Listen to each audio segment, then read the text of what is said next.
dan damai sejahtera untuk kita semua. Kembali lagi bersama saya, Pastor Florianus Joni Saman, OFM Konventual. Pada hari ini, Hari Raya Hati Yesus yang Maha Kudus. Bacaan diambil dari Injil Lukas, bab 15 ayat 3 sampai 7. Lalu Yesus mengatakan perumpamaan ini kepada mereka. Siapakah di antara kamu yang mempunyai 100 ekor domba, dan jikalau ia kehilangan seekor di antaranya, tidak meninggalkan yang 99 ekor di padang gurun, dan pergi mencari yang sesat itu sampai ia menemukannya? Dan kalau ia telah menemukannya, ia meletakkannya di atas bahunya dengan gembira. Dan setibanya di rumah, ia memanggil sahabat-sahabat dan tetangga-tetangganya, serta berkata kepada mereka, "Bersukacitalah bersama-sama dengan aku, sebab dombaku yang hilang itu telah kutemukan."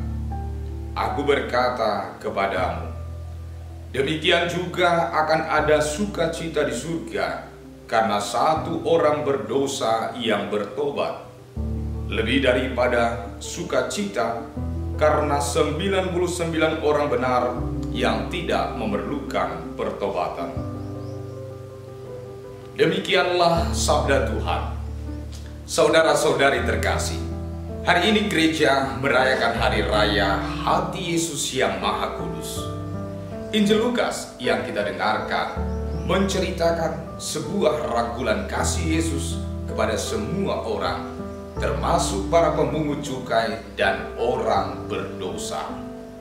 Mereka yang disingkirkan oleh orang Farisi dan para ahli Taurat karena dianggap berdosa, diterima oleh Yesus dengan hati yang terbuka. Mereka pun diikutsertakan mendengarkan pengajarannya. Sikap penerimaan Yesus yang tanpa memandang dosa, inilah yang membuat orang Farisi dan para ahli Taurat kecewa. Mereka pun menunjukkan sikap penolakan dengan cara bersungut-sungut. Sikap semacam ini adalah suatu sikap yang menyedihkan dalam hidup bersama. Karena itu Yesus memberikan sebuah pengajaran lewat perumpamaan hari ini, agar jelas bahwa perhatian Allah itu diperuntukkan bagi semua orang. Yesus tahu bahwa mereka orang berdosa, namun Ia yakin bahwa mereka yang dicap buruk, pendosa, dan tak pantas itu bisa berubah. Saat mereka mau mendengarkan pengajarannya, di sana mereka mulai berada di jalan yang benar.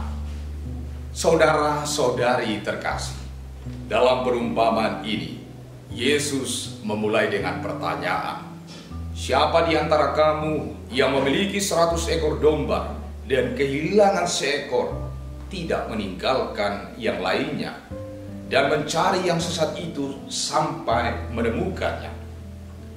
Pertanyaan ini tentu bukanlah sebuah kecaman, melainkan ajakan Yesus kepada orang Farisi dan para ahli Taurat untuk berpikir secara akal sehat. Pertanyaan ini juga mengundang kesediaan mereka untuk tidak menilai manusia sebatas keburukannya.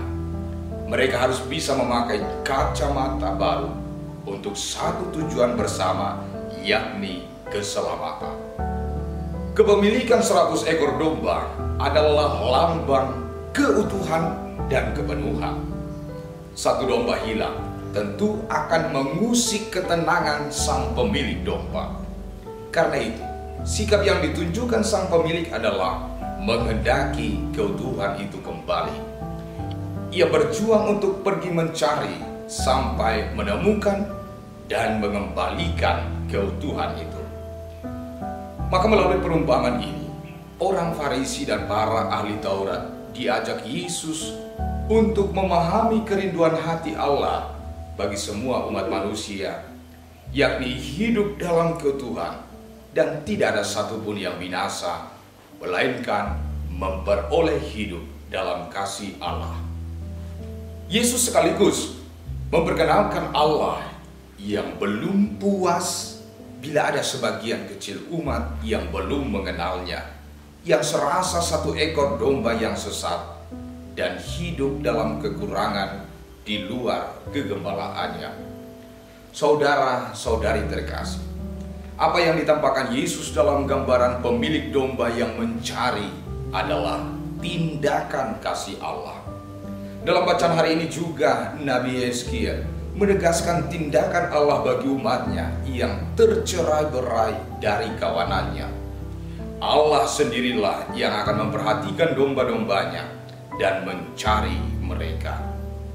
Allah akan menyelamatkan mereka dari segala tempat, membawa mereka keluar dari tengah-tengah bangsa, mengumpulkan mereka dan membawa mereka ke tanahnya, di mana mereka akan mengalami penggembalaannya yang baik. Dengan demikian, kita menyadari bahwa tujuan tindakan Allah bagi kawanan domba-dombanya adalah keselamatan. Dan ini disampaikan secara sempurna dalam kehadiran Yesus. Yesus adalah gembala yang baik, dan ia membawa misi kerinduan hati Allah itu di tengah hidup manusia. Ia mencari yang hilang, ia membawa pulang mereka yang tersesat, membalut mereka yang terluka, dan menguatkan yang sakit. Ia telah merelakan dirinya, mengorbankan dirinya di kayu salib untuk mengumpulkan semuanya dalam kegembalaan Allah. Oleh karena itu, bacaan hari ini berpesan kepada kita agar kita semakin memahami kehendak Allah ini dan mewujudkan dalam hidup kerasulan kita setiap hari. Mencari dengan hati dan menemukan mereka yang hilang adalah misi umat beriman. Kita patut bersyukur kepada Tuhan karena orang berdosa kembali pada jalan kebenaran melalui pertobatan hati. Namun perlu kita sadari bahwa motivasi pencarian bukan untuk kemuliaan diri sendiri, melainkan demi kemuliaan Allah. Maka lewat perumpamaan ini kita disadarkan akan keistimewaan dan kehormatan kita sebagai domba-dombanya. Dan adalah kegembiraan bagi Allah bila kita juga memiliki hati seperti hati Yesus yang mewujud dalam tindakan kasih-Nya. Saudara-saudari terkasih, semoga perumpamaan hari ini semakin menguatkan komitmen kita sebagai umat beriman, yakni setia dan taat dalam perjalanan bersama Allah. Ia adalah gembala baik yang menyertai kini dan selama-lamanya. Tuhan memberkati kita. Amin.